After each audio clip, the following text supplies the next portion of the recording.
In 1907, an old man named Chased by Bears sat down with a government ethnographer named James Walker on the Pine Ridge Reservation in South Dakota. He was somewhere past 70. He had survived the massacre at Wounded Knee 17 years earlier. He had watched his people's land get carved into checkerboard parcels, watched the ceremonies get banned, watched the children get shipped off to schools where they were beaten for speaking Lakota. And yet, after decades of silence, Chased by Bears started talking. He talked about things that the elder councils had agreed for generations not to say out loud to outsiders, not because they were ashamed, but because they believed that some knowledge, spoken to the wrong people at the wrong time, could be dangerous, could be taken, could be turned into something it was never meant to be. One of the things he described was a time before the time that most people know about, a time he called the age before the last great forgetting, a time when the sky itself had been different, when what hung above the earth was not what hangs above it now. And then he described 3 nights when the sky burned. Not lightning, not aurora, not a comet passing. 3 separate nights, stretched across what he said was a span of years, when the entire vault of heaven lit up like the inside of a furnace. When the stars moved in ways they were not supposed to move. When the horizon in every direction turned a color that his language did not have a simple word for, so he used a phrase that Walker translated roughly as the red that comes before the end of the world, but slower. Most historians who have encountered the Walker ethnographic records have treated this account as mythology, poetic language for natural phenomena, possibly auroral events, possibly volcanic winters remembered through generations of oral tradition, possibly the product of an old man's mind wandering into symbol and dream. But there is another possibility, one that a growing number of independent researchers, historians outside the mainstream, and people working in what has become known loosely as the Tartaria field of inquiry, have started to take very seriously. What if Chased by Bears was not speaking in metaphor? What if he was describing something he had been told, with great precision, across a chain of oral transmission that stretched back further than anyone in 1907 wanted to believe?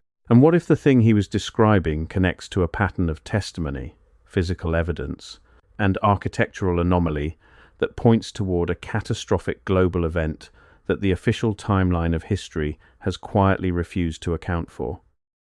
To understand why any of this matters, you have to understand what the Tartaria question actually is. Because it is not, despite how it sometimes gets presented online, simply a theory about a lost empire with an unusual name. It is a much bigger and more disturbing set of questions about the nature of the timeline we have been given. I have to pause here for a second. Because what I just described, that is one case from a much larger pattern. There are 35 documented cases in a document I put together. Different cities, different decades, different types of evidence. Every single one follows the same sequence: discovered, documented, acquired, disappeared. I could not fit all of it into a video. It's in the pinned comment below. Find it before we continue. The core of it goes like this.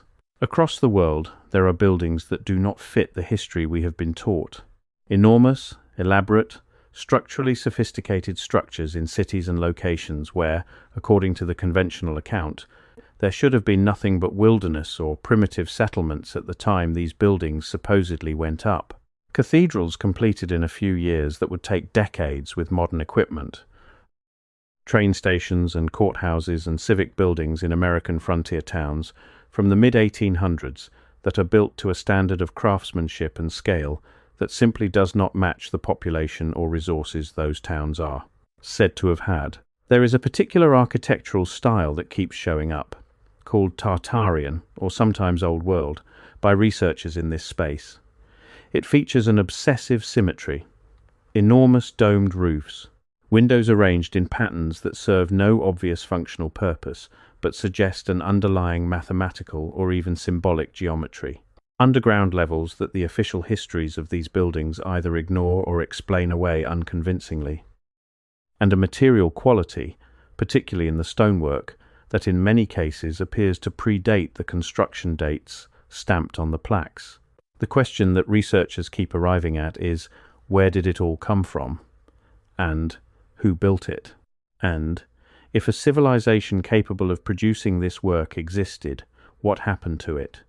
That last question is where the sky burning comes in, because across indigenous oral traditions around the world, there is a cluster of accounts that describes a period of catastrophic sky events, not a single flood, as in the familiar biblical narrative, not a single impact, as in the asteroid that ended the dinosaurs, but a series of events spread across time that included atmospheric phenomena of extraordinary violence, followed by periods of cold and darkness, followed by what multiple traditions describe as a kind of resetting, a before and an after. A world that existed and then, in the living memory of the people telling these stories, stopped existing. The Lakota tradition is particularly detailed about this for a specific reason.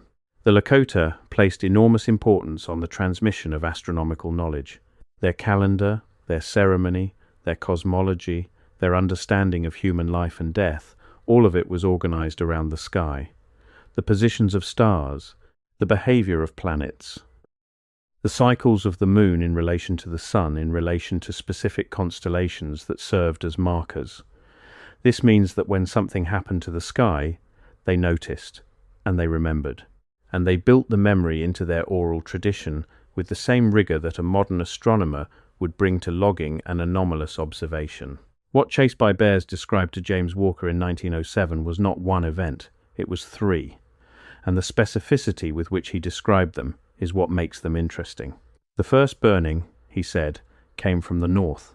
The sky above the northern horizon turned white, not the white of clouds, but a hard white, almost metallic, that then shifted to orange, and then to something he described as the color of hot iron. The stars in that region of the sky disappeared behind the light. The event lasted, by his telling, somewhere between several nights and several weeks. Before I go further, that document in the pinned comment. If you have not found it yet, go there now, because everything I cover in these videos is one piece of a pattern that only becomes visible when you see all 35 cases together. The document shows you the full pattern. What I can show you here is the surface. What is down there is everything underneath it. Pinned comment, now, then come back, with the most intense period concentrated in a span of what would translate roughly to 3 to 5 nights. Animals behaved in ways that the elders used as predictors of earthquake and storm, but no earthquake came, and the storm, when it arrived, it was not a water storm, but a dry wind from the north that carried a fine grey powder that settled on everything, and did not wash away easily. The second burning came later. Years later, by the oral tradition's reckoning, though the transmission across generations makes precise dating impossible, this one came from the west and was described differently. Less intense at its peak, but longer lasting. The sky in the west showed what sounds, in Walker's translation, like a persistent glow that would fade during the day and return at night. This went on for what the tradition describes as most of a growing season, and this one was accompanied by disruption of the seasons themselves. Summers that did not warm fully, crops, or rather the wild plants that served the same dietary function, that failed or came in thin, animals moving in patterns that did not match the expected migrations. The third burning was the one that Chased by Bears described as the most significant. Not the largest, not the most visually dramatic, but the one that the elders had specifically agreed not to speak of to outsiders. He did not explain fully why. But he said that the third burning was the one that came after the others had ended, that it came from directly overhead rather than from a horizon, and that it was accompanied by something the sky should not have been able to produce, a sound that he said the oldest of the old people had described as similar to the sound of a very large fire, but coming from above, from the sky itself, and lasting for a night and a day. Now, there are several ways to approach what Chased by Bears described. The conventional way, the way that academic ethnographers and mainstream historians would handle this, is to file it under mythology and move on. Assign it to the category of poetic cosmological narrative, common to pre-literate cultures, and treat it as evidence of human meaning-making rather than human memory. But consider a different framework. Consider that the Lakota oral tradition was not mythology in the casual, dismissive sense that word often carries. Consider that it was, in fact, a sophisticated information transmission system developed by people who needed to pass accurate knowledge across generations without writing. Studies of oral tradition in cultures that maintain these systems rigorously have found accuracy rates that challenge assumptions about how far back reliable oral memory can reach. The Aboriginal Australian tradition, for instance, has been shown in multiple recent studies to carry accurate descriptions of geological events that occurred thousands of years ago. The oral traditions of Pacific Islander cultures have preserved navigational knowledge so precise that modern sailors using it have been able to reproduce voyages across thousands of miles of open ocean. If those traditions can preserve that kind of information with that kind of accuracy, then what Chased by Bears was describing in 1907 deserves to be taken seriously as a transmission of observed events rather than dismissed as symbol. And if it is taken seriously, then the question becomes, what events? This is where the Tartaria research intersects with something that mainstream science actually does acknowledge, even if it has not fully absorbed the implications. The Younger Dryas Impact Hypothesis. The Younger Dryas was a period of sudden, dramatic climate cooling that began approximately 12,800 years ago and lasted around 1,200 years before ending just as suddenly. For decades, the cause was debated. Mainstream science offered explanations involving ocean circulation disruption from glacial meltwater pulses. But in 2007, a team of researchers published a paper arguing for something more dramatic, a cosmic impact event, or series of events, that triggered the cooling through a combination of direct destruction, wildfire ignition across a massive area of the northern hemisphere, and the injection of enormous quantities of material into the upper atmosphere. The Younger Dryas Impact Hypothesis has been controversial. It has been attacked, defended, attacked again, and slowly, over the course of the nearly 2 decades since that first paper, accumulated a body of supporting evidence that has made it increasingly difficult to dismiss outright. Nanodiamonds. Platinum group anomalies in sediment layers, burned biomass at the boundary layer, shocked quartz, and perhaps most significantly, a cosmic spheral layer that has now been found at sites across multiple continents, consistent with what you would expect to find if something very large came apart in Earth's atmosphere over a wide area. The Younger Dryas impact, if it happened as the hypothesis describes, would have produced exactly the kind of sky events that appear in global oral traditions. The burning of the sky, the darkness that followed, the disruption of seasons, the grey powder that settled on everything. But here is the thing that the standard telling of the Younger Dryas story tends to skip over. The hypothesis was originally built around a single event, or a concentrated cluster of events, at the start of the Younger Dryas period, around 12,800 years ago. What recent research has begun to suggest is that the source of the impactors may have been a fragmented comet or asteroid cluster that Earth's orbit intersected not once but multiple times over a period of centuries or even millennia. Multiple events, spread across time, each one lighting up the sky. The Taurid meteor stream, which Earth still passes through twice a year in June and November, is now understood by a growing number of researchers to be the debris trail of exactly this kind of large, fragmented object. And the historical record contains accounts of anomalous sky events associated with the Taurid stream that go back as far as written records exist. What Chased by Bears described, 3 separate events with distinct characteristics spread across years, matches this model more closely than it matches any single impact scenario.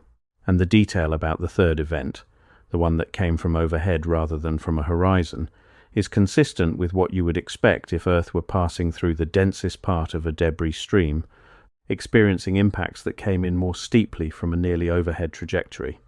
Now set that alongside the Tartaria question. Set it alongside the buildings that don't fit, the infrastructure that exists where infrastructure shouldn't, the architectural style that appears across vast distances in places that supposedly had no contact with each other, showing the same mathematical proportions, the same structural preferences, the same underground levels. What if the civilization that produced all of that existed in the period between the events? In the long centuries of the Younger Dryas and its aftermath, when the impact scenario posits that massive areas of the northern hemisphere had been burned and then began to recover.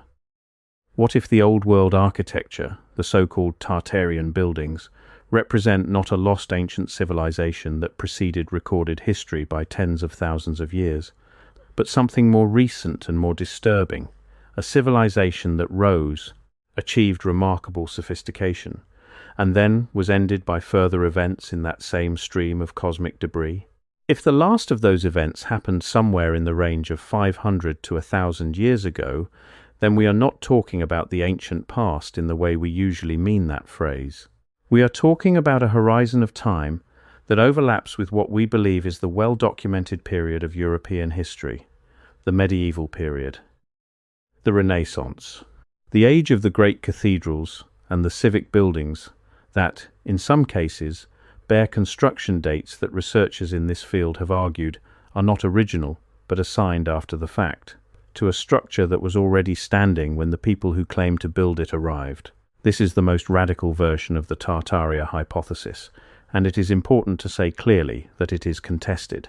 That mainstream historians and archaeologists have arguments against it that are not simply hand-waving, that the evidence is genuinely ambiguous in many cases, and that ambiguity does not automatically resolve in favor of the more dramatic interpretation. But the Lakota testimony complicates the comfortable dismissal. Because Chased by Bears was not describing something from 10,000 years ago, the oral tradition that Walker recorded in 1907 was not presented as ancient mythology from the deep past. It was presented as events within the span of memory transmission that the elders considered relatively recent, events that the councils had actively decided, within living institutional memory, to keep from outsiders. You don't maintain an active silence around something that happened before the last ice age. You don't organize elder councils specifically to protect knowledge about events so distant that no human lineage could have observed them directly. The secrecy was institutional. It was maintained. It required ongoing decisions to keep it going. That suggests a timescale within which institutional memory can function, which anthropologists generally place at somewhere between 3 and 20 generations, depending on the culture's memory systems. 20 generations back from 1907 puts you somewhere in the neighborhood of 1300 to 1500 AD. 3 generations back puts you closer to 1800. The range of what the Lakota tradition might be preserving, if it is indeed preserving memory of sky events rather than symbolic cosmology, falls within the window of time that the more moderate versions of the Tartaria hypothesis point to as the period of collapse. James Walker published parts of his work with Chased by Bears and other Lakota informants over the following decades. The material on the sky burnings appears in his notes, but was not included in his major published works. Researchers in the Tartaria space have pointed to this omission as potentially significant. Walker was operating within an academic framework that had no category for what he was being told, a framework that would have required him to classify the sky burnings as myth. Including them in a published academic volume without that classification would have been professionally difficult, so they stayed in the notes. They stayed in the notes until people started asking different questions. The questions that the Tartaria research community has been asking for the last several years are not small questions. They are not fringe questions in the sense of being easily dismissed. They are questions about the fundamental reliability of the historical record we have inherited, about who constructed that record, and when, and with what access to what evidence, about whether the timeline we have been given is accurate, or whether it was assembled, in some cases consciously and in others through simple institutional bias, in ways that excluded evidence that didn't fit. The sky burning 3 times, the grey powder settling on everything, the sound that came from above and lasted a night and a day, the buildings that should not exist, the construction dates that don't quite add up, the underground levels that no one can fully explain. Chased by Bears was not a confused old man telling fairy stories to a government researcher. He was a keeper of a specific body